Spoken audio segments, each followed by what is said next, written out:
A very good morning and welcome to the Breakfast News on Rajya Sabha television. My name is Aishwarya Kapoor. Well, a winter session of Parliament that begins from today is our top focus. Now, Prime Minister Narendra Modi has urged all parties for cooperation, but the opposition is presenting a united face in seeking to corner the government over the demonetization issue. That is the big focus this morning. Let us begin with the headlines. Month-long winter session of Parliament begins from today. 9 bills, including GST, to be introduced. Prime Minister appeals for cooperation to the opposition. Congress leads opposition in preparing to launch attack on centre over demonetization in Parliament. Rahul Gandhi calls it the making of a huge scam. Surgical strikes, OROP and Jammu and Kashmir situation also to be raised. Centre approves a 6.6% hike in minimum support price of wheat. Decision during cabinet meeting. Centre also bans controversial preacher Zakir Naik's NGO for 5 years. Pro-Assad forces launch a fierce aerial attack across Syria. Wave of strikes end months of calm in East Aleppo. And around 100 people feared drowned in the Mediterranean after migrant dingy capsizes off Libya. 23 survivors rescued by oil tanker that was first to reach the stricken boat.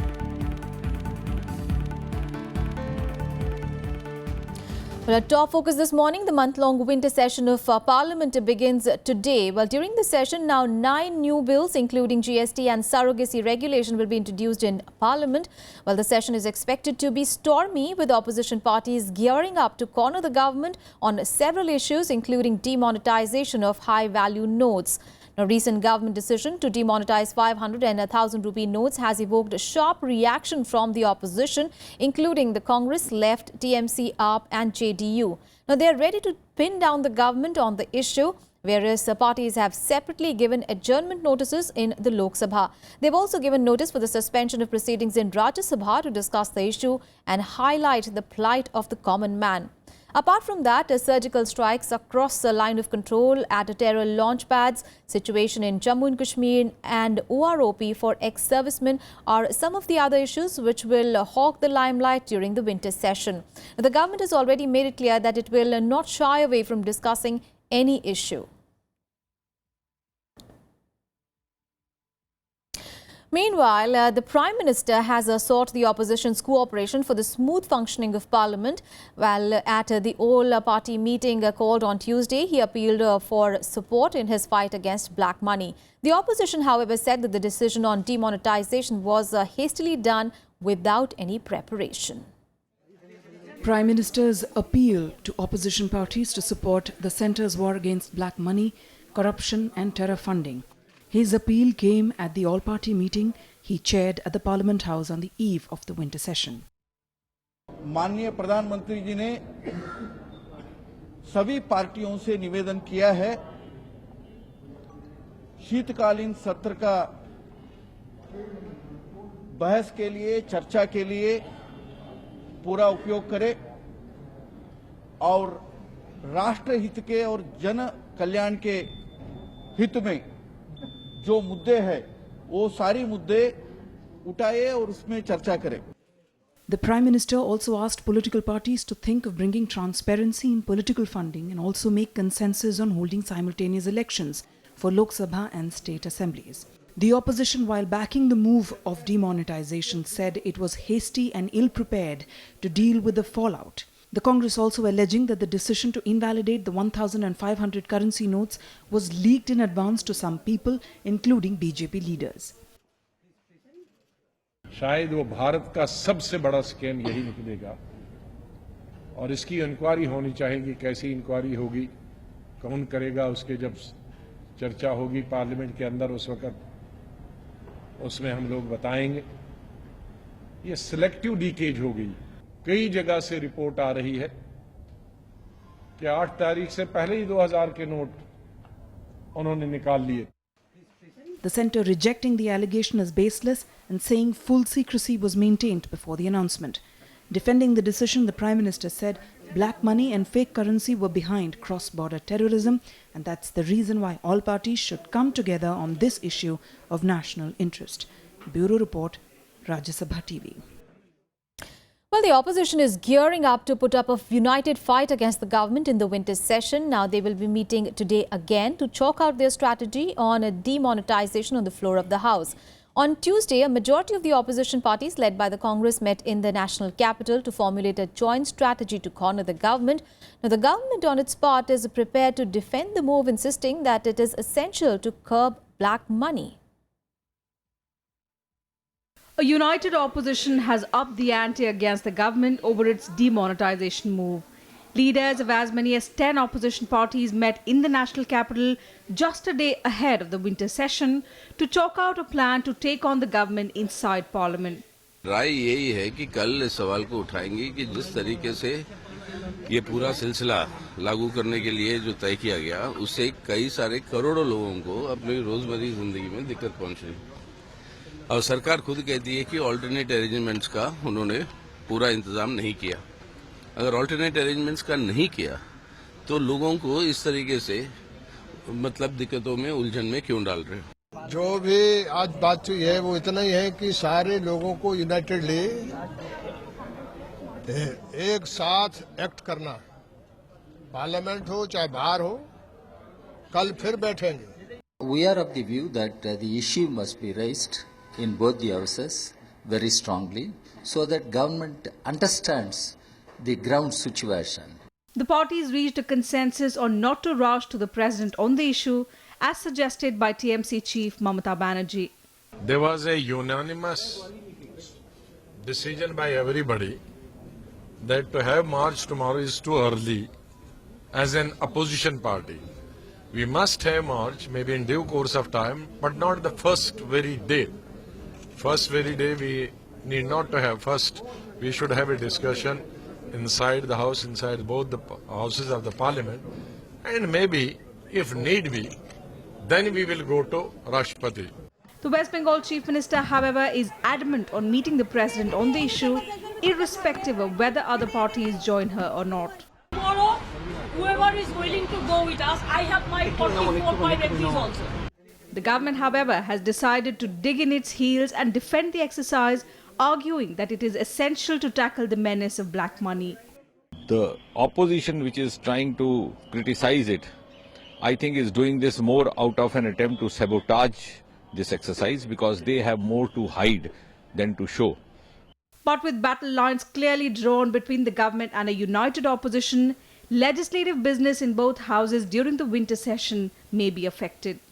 With inputs from Vishal Daya, Bureau Report, Rajya Sabha TV. Well, as the united opposition geared up to corner the government on demonetization in Parliament, the Congress lashed out at the centre. Now, Rahul Gandhi said that it is the making of a big scam and that the government must take steps to reduce the inconvenience to the common man. The Mr. Narendra Modi told all his BJP people that this was going to happen in advance. So, as far as I can see, there is potentially a massive scam behind what is going on. Congress Vice President's most stinging attack yet on the government over the demonetization move. Rahul Gandhi alleging the real big players of black money have been untouched. जो सचमुच में बड़े black money के players हैं, उनको नरेंद्र मोदी जी ने Scott free छोड़ रखा है। माल्या जी बाहर बैठे हुए हैं, ललित मोदी जी बाहर बैठे हुए हैं, और बड़े जो भी प्लेयर्स हैं उनको नरेंद्र मोदी जी ने बिल्कुल छोड़ रखा है। अगर आप लाइन में जाके देखेंगे, वहां पे आपको कोई बड़ा प्लेयर आपको दिखाई दे रहा है? Rahul also accusing the centre of not thinking through the decision, saying the move was based on one person's thinking. The decision that was taken was not thought through. It was done on the basis of one person's thinking, and it was done in an ad hoc, unthought out way. That is our biggest problem with it.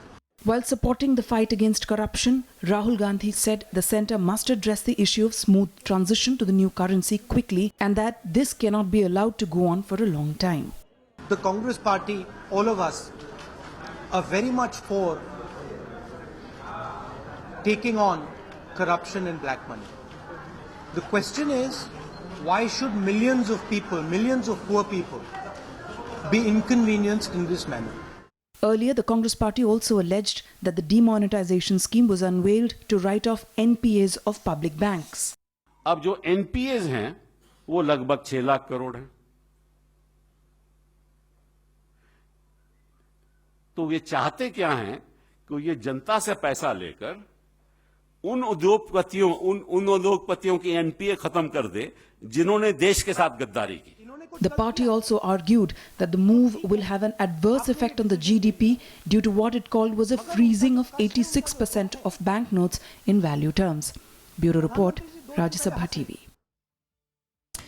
Meanwhile, Delhi Chief Minister Arvind Kejriwal has urged President Pranab Mukherjee to direct the centre to withdraw demonetization move immediately. Now, he has also demanded a Supreme Court monitored probe into the scrapping of high currency notes. Now, he termed the move as a fraud on the nation that benefited a particular political party. Now, Kejriwal tabled a resolution in the Delhi Assembly in this regard during its one-day emergency session on Tuesday, which lasted for 2.5 hours. The Delhi Chief Minister will today meet West Bengal Chief Minister Mamata Banerjee in a march to Rashtrapati Bhavan to press for a rollback of the government's decision. Now, TMC MPs will begin marching from Gandhi statue in Parliament House. Former Jammu and Kashmir Chief Minister and National Conference leader Omar Abdullah is also expected to join the march led by Trinamool Congress, and so is the Shiv Sena.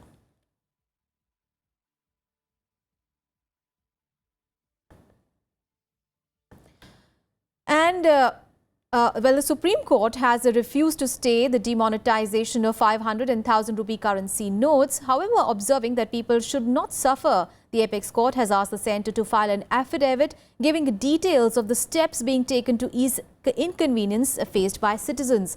Now, this comes as the government announced that those who exchange cash at bank branches would receive an indelible ink mark on their fingers. Now, the move has been initiated to avert repeated conversions. This came after Prime Minister Narendra Modi held a second high-level review meeting on demonetization on Monday night. Warning the Prime Minister not to insult the common man standing in serpentine queues at banks and ATMs by calling them corrupt. Grieving with those who lost their near and dear ones due to refusal of treatment by hospitals on account of valid legal tenders suddenly being declared invalid by Honourable Prime Minister. Resolves to urge upon Honourable President of India to direct the Government of India to withdraw at once the draconian demonetization scheme and to take necessary steps to institute a high-level probe to be monitored by Honourable Supreme Court of India to look into the allegations that the scheme is a fraud on the nation.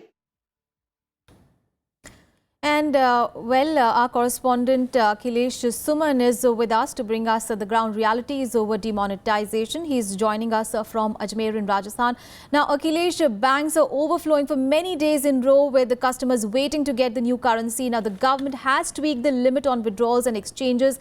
Now, it has also announced that indelible ink will be used at banks. But how far do you think this is going to help ease the chaos? Actually, see, there is nothing to ease the chaos at this point of time. If I can show you, if I can tell my camera person to show the visuals, there are ladies sitting here since 4 a.m. in the morning. This is the State Bank of India in Ajmer Sharif. You can see the ladies sitting here. If he pans the camera, you can see also gents standing there in the queue for taking their notes either from exchange or they have to deposit the notes. ATM besides is not working. So whatever restrictive measures you take, money has to go in the market. And the fact is that money is not going into the market.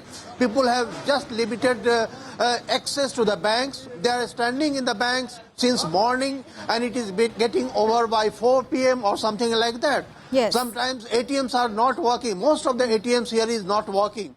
So you can understand the situation is not going to improve any further. It is going to worsen because more and more people will come. Till now, only the lower middle class has been turning up at the ATMs and in the banks. But now the middle class will start coming because all their money at home is spent. And now they are taking the biggie, children's good lucks out of them. They are taking coins, small notes. But after this situation is over, the middle class will start coming, and then it will become more chaotic situation than it is now. Absolutely. So huge inconvenience being faced by the common man. It has been demonetization of 500,000 rupee notes has been called as a big reform, but it continues to cause huge disruption to daily life, especially to people who are living in rural areas. Thank you so much, Akhilesh, for joining us and giving us all those updates. We'll keep coming back to you.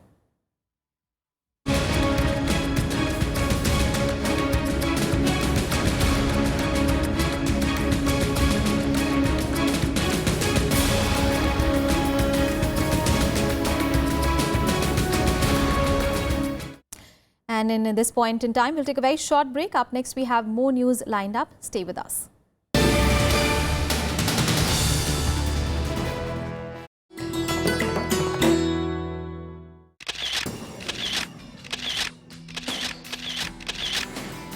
The splendid, grand and massive neo-Buddhist copper dome of the Rashtrapati Bhavan. It gets its influence from stupa at Sanchi.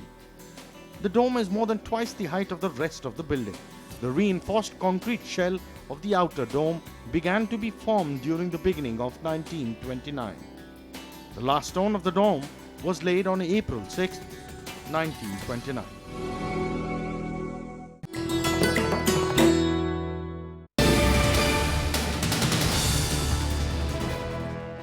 Welcome back. Now, in a respite to the farmers in the top wheat growing states of Punjab and Uttar Pradesh, the Union Cabinet on Tuesday approved a 6.6% hike in the minimum support price or the MSP of wheat, the biggest increase so far in the current NDA regime. The Cabinet, chaired by Prime Minister Narendra Modi, increased the minimum support price of wheat by 100 rupees to 1,625 rupees a quintal and pulses by up to 550 rupees per quintal to boost the output of these rabi crops and check prices. Now, gram MSP was also hiked to 4,000 rupees per quintal, including bonus from present 3,500 rupees per quintal in the previous year, while the support price of masoor was raised to 3,950 rupees per quintal from 3,400 rupees per quintal. The Union Cabinet also approved a constitution of a special committee for interlinking of rivers in compliance with the Supreme Court order. The government said that the move will help in monitoring precious projects to be carried out under the National Perspective Plan 1980. On to the other top story. Well, the government on Tuesday banned the NGO promoted by controversial Islamic preacher Zakir Naik for 5 years for its alleged terror activities. Well, the decision came at a meeting of the Union Cabinet presided over by Prime Minister Narendra Modi. The Cabinet approved a proposal to declare Islamic Research Foundation or the IRF as an unlawful association under the Unlawful Activities Prevention Act. Well, the move comes after investigation by the Home Ministry found that the NGO was allegedly having dubious links with Peace TV, an international Islamic channel accused of propagating terrorism. An educational trust run by Naik has already been prevented from receiving foreign funds. Well, a one-day special session of Punjab Assembly will be held today in the wake of Supreme Court's verdict on the SYL issue. Now, sources say that a new bill may be brought in the Assembly which will suit the ruling Shiromani Akali Dal better in all legal terms. Remember, after the Supreme Court verdict last Thursday, 42 MLAs of the Congress resigned from the Vidhan Sabha. Punjab Chief Minister Prakash Singh Badal has asked all political parties to come together on the issue.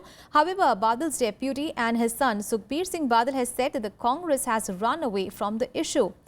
Meanwhile, in a related development, Haryana government has also convened a meeting of all political parties to be held by Chief Minister Manohar Lal Khattar on Friday. The Punjab government has denotified the land acquired for the construction of Satluj-Yamuna link and announced that it will be returned to the original owners at no cost. Well, the government has slashed the price of petrol by 1.46 rupees per litre and of diesel by 1.53 rupees per litre. Well, the reduction in petrol price comes after 6 times increase since September, while in the case of diesel, it was revised the 3 hike of last month. In a statement, nation's biggest fuel retailer, Indian Oil Corporation, said that the current level of international product prices of petrol and diesel and a rupee-US dollar exchange rate warranted a decrease in the selling price of petrol and diesel. It further said that it would continue to monitor the movement of prices in the international oil market and the rupee-dollar exchange rate and revise prices accordingly. So here is a look at the fuel prices following the revision.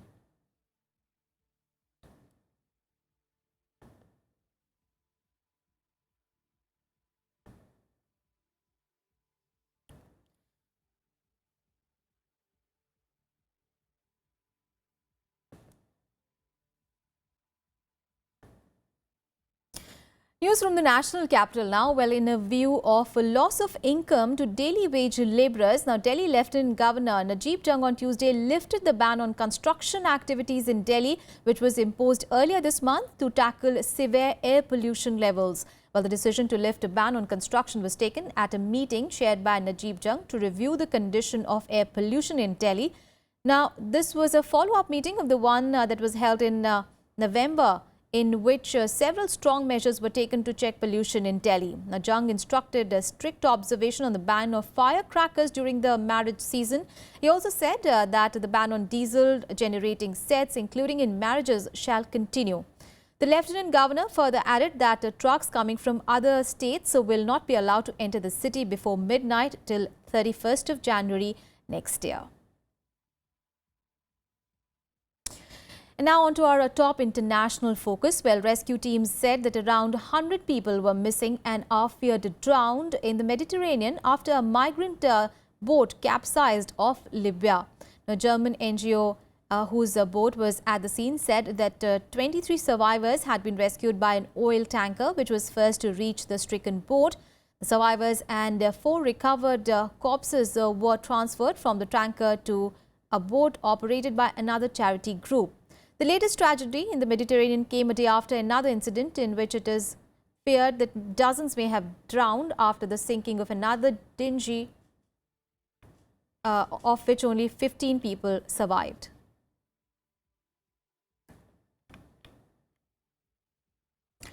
News from the Middle East now. Well, Russia launched a long-awaited offensive across Syria on Tuesday with a wave of airstrikes, ending a month of calm in East Aleppo.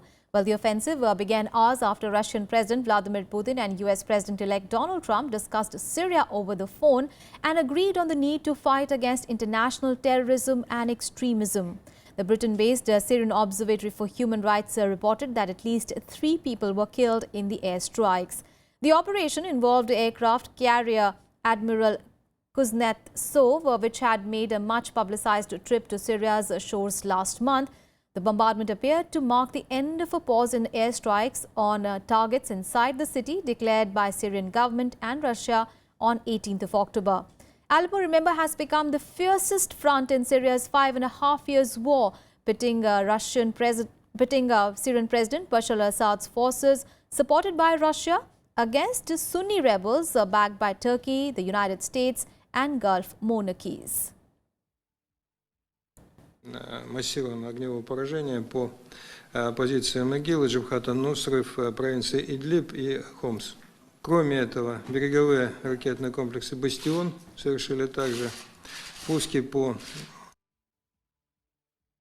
News from Africa now. Well, the United Nations has warned of a famine in northeastern Nigeria and says that thousands of children could die unless a humanitarian assistance is provided. The United Nations says that some 75,000 children in northeast Nigeria risk dying of hunger in few months in the wake of the Boko Haram insurgency. Overall, 14 million people are reported to need humanitarian assistance here. United Nations says that it does not have enough funds to avert the crisis and has requested for international assistance. Now, Boko Haram jihadists laid waste to the region before being pushed back by the Nigerian forces in recent months. Nigerian President Muhammadu Buhari has reclaimed territory from the Islamists, but the insurgency has taken a brutal toll with over 20,000 people dead, more than 2 million displaced from their homes and famine now taking root. There are currently 400,000 children which are on the verge to start to get into a famine condition. There are 75,000 out of these children, 1/5, that if we don't do something rapidly and seriously, they're going to die in the few months ahead of us. So it's really a very, very serious situation that we are working on and that we need to find ways. And now news from the United States, where Paul Ryan was re-elected by the Republicans to serve a second term as Speaker of the House. Now, Ryan ran unopposed and was unanimously chosen for another term as he called for his party to unite behind President-elect Donald Trump. Now, with his re-election, Republicans aimed to quiet a rumor of an initial revolt in the party in the wake of past feuding between Ryan and Donald Trump. Well, the official vote installing Ryan as the Speaker will come in early January when the next session of Congress begins. Now, he must win a majority of the House members, that is 218 votes to keep his jobs, and Republicans will control at least 239 seats. The 46-year-old Wisconsin Republican, who was often at odds with Trump during the long presidential campaign, has now pledged to work closely with the president-elect to advance Trump's agenda. Welcome to the dawn of a new, unified Republican government. Feels really good to say that, actually. This will be a government focused on turning President-elect Trump's victory into real progress for the American people. Our team is very excited, and we cannot wait to get to work. At the same time, we recognize that the task ahead of us is enormous. If we are going to put our country back on the right track, we have got to be bold, and we have to go big. Well, it was a show of strength from the Republican Party there. And with this, we come to an end of this edition of news. Thanks for watching.